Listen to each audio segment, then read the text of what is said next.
சென்னை அருகே நிலை கொண்டுள்ள காற்றழுத்த தாழ்வு மண்டலம் நகர்ந்து வரும் வேகம் குறைந்திருப்பதாக முக்கிய செய்தி ஒன்று வெளியாகியிருக்கிறது. கூடுதல் விவரங்களோடு இணைகிறார் எமது செய்தியாளர் மணிகண்டன். மணிகண்டன், வணக்கம். இந்த வேகம் குறைவதால் நமக்கு மழை இன்னும் தொடர இருக்கிறதா?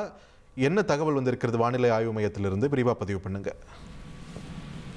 எப்போதுமே புயலுடைய தாக்கத்தை காட்டிலும் புயலுடைய மையப்பகுதியில புயலுடைய கண் கடக்கும் போது அந்த இடத்துல காற்றின் வீரியம் தான் அதிகமாக இருக்கும். புயலை சுற்றி இருக்கக்கூடிய பகுதிகளில் தான் மேக திரட்சி அதிகமாக இருந்து மழை தரும் மேகங்கள் அந்த இடத்துல அதிக அளவிலான மழை பொழிவு பெறும்.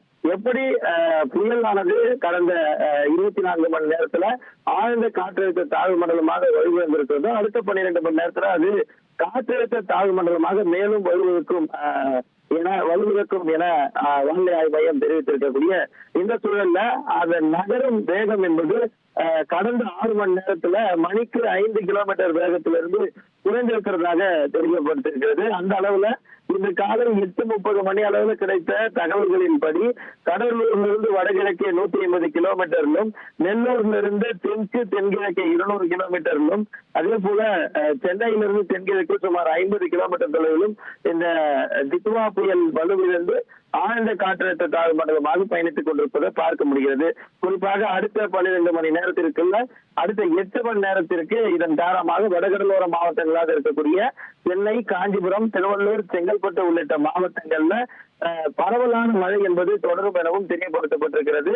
மேலும் இது நள்ளிரவு வரையில நீடிப்பதற்கான வாய்ப்புகள் அதிகமாக இருப்பதாகவும் தனியார் வானிலை ஆய்வாளர்கள் தெரிவிக்கின்றனர்.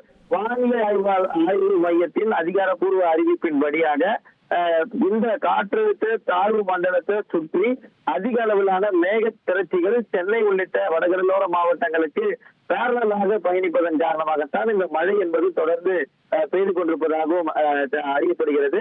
அந்த அளவுல இன்று மாலை வரையில இருநிலை சென்னையிலும் அதே போல சென்னை புறநகர் பகுதிகளிலும் வடகடலோர மாவட்டங்களிலும் நீடிப்பதற்கான வாய்ப்பு இருப்பதாகவே தெரிகிறது.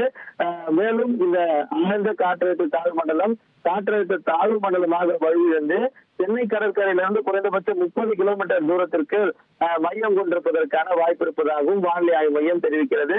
தொடர்ந்து இன்று காலையிலிருந்து கிட்டத்தட்ட 5 மணி நேரத்திற்கு மேலாக சென்னையின் மாநகர் பகுதிகளில் பரவலாக மிதமான முதல் கனமழை வரையில சீரிய இடைவெளியில பெய்து கொண்டிருப்பது குறிப்பிடத்தக்கது.